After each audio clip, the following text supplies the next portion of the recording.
semua. Pada kesempatan ini kita akan membahas bagaimana cara uji validitas angket atau kuesioner pada SPSS. Kita sediakan bahannya dulu. Yang pertama ada SPSS. Kemudian yang berikutnya adalah data kita, tabulasi data, kemudian ada catatan, dan kemudian ada tabel R-tabel. Oke, kita masuk ke catatan dulu teman-teman. Setiap penelitian yang dilakukan dengan menggunakan metode angket atau kuesioner, maka perlu dilakukan uji validitas. Uji validitas berguna untuk mengetahui kevaliditan atau kesesuaian angket yang digunakan oleh peneliti untuk memperoleh data dari para responden atau sampel penelitian.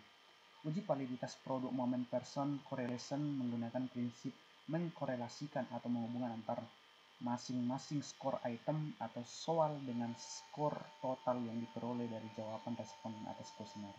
Dasar pengambilan keputusannya yaitu sebagai berikut. Yang pertama ada membandingkan nilai R hitung dengan R tabel. Yang kedua ada membandingkan nilai signifikansi tutelet dengan probabilitas 0,05. Oke, untuk lebih mudah mari kita langsung ke soal ya teman-teman, karena ini kalau tidak langsung ke soal maka akan membingungkan teman-teman. Oke, yang pertama kita masuk ke datanya dulu. Ini adalah data dengan responden sebanyak 60 responden dan dengan 15 soal. Dan ini jumlahnya ya, ini jumlah total daripada pernyataan-pernyataan soal tersebut. Oke, caranya bagaimana? Caranya kita masuk ke SPSS kita masih kosong, kemudian kita lihat nih tabulasi data kita. Ini tinggal kita copy aja. Yang ini yang soalnya, nomor soal jangan di copy sama nomor responden yang ada. Kita copy aja langsung semua. Oke teman-teman, kemudian kita kontrol pastikan aja di sini.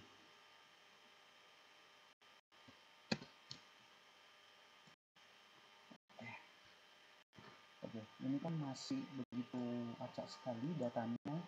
Kita lihat masih tulisannya ada par 001, par 006 dan sebagainya. Caranya adalah teman-teman di variabel ini kita ubah.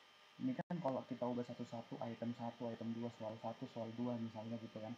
Kan cukup lama nih ngetiknya soal 1 gitu. Itu cukup lama teman-teman. Maka caranya bagaimana? Ini kita kontrol all, artinya ini kita blok. Kemudian kita klik Ctrl F.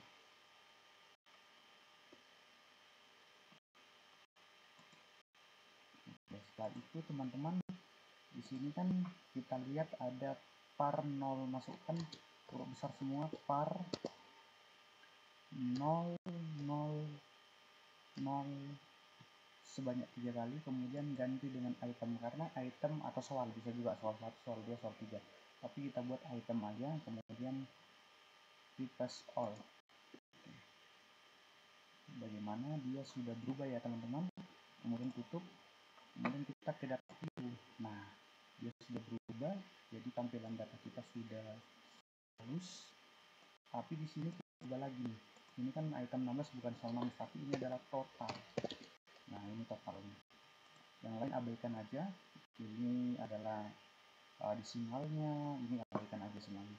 Lihat, kita mau melihat apakah item-item ataupun pertanyaan dalam variabel S1 ini dia dinyatakan valid atau tidak semuanya. Mari kita mulai dengan analyze, kemudian correlate, kemudian bivariate, kemudian kita kontrol A, kita masukkan semuanya item tersebut atau soal tersebut. Abaikan yang lain, kita ngelihat bahwa di correlation coefficient ini harus di checklist person ini. Kemudian abaikan yang lain, kita klik OK aja. Oke. Nah, output SPSS outputnya ini. Nah, perhatikan di sini baik-baik. Di sini kita melihat dasar pengambilan keputusan uji validitas produk momennya adalah sebagai berikut: membandingkan R hitung dengan R tabel. Teman-teman, ini ada R hitungnya 493 ini ya, 493. Kalau kita lihat, kita bandingkan ini R hitungnya 493, R tabelnya berapa? Ini kan ada 60 tadi. Kalau ini kan ada 60 ini, ada 60 responden, maka lihat di R tabel dia ini di responden N, di angka N60. N60 ini sisa blok 0,254. Nah, responden dengan 60 responden dia dengan nilai signifikansi 5%, maka dia R tabelnya adalah 0,254. Kita bandingkan. Nah, kita bandingkan di sini, teman-teman. Nah, di sini R hitungnya 0,493, lebih besar ya. Kemudian kalau kita lihat lagi ke bawah ini, teman-teman, di item kedua 0,434, lebih besar lagi. Nah, kemudian ke bawah lagi 0,389, lebih besar daripada 0,254. Lebih besar R hitung daripada R tabel, maka dikatakan adalah valid. Tapi ini dari semua soal ini dia sudah valid. Kemudian kalau kita lihat yang kedua, membandingkan nilai signifikansi tutelet dengan probabilitas 0,05. Jika nilai signifikansi tutelet lebih lebih kecil dari 0,05, maka item tersebut yang dinyatakan adalah valid. Oke, kita lihat di sini. Nah, ini kita lihat bahwasannya item di sini, teman-teman, signifikansinya itu sudah di bawah 0,05, 0,0, 0,01, 0,02, 0,0. Nah, ini di bawah 0,05, artinya itemnya sudah valid. Maka dari sini kita ketahui bahwa variabel S1 dengan 15 pertanyaan dan 60 responden dia sudah digunakan semuanya adalah valid dan layak digunakan pada penelitian ini. Jadi itu dia, teman-teman, cara gampangnya untuk menentukan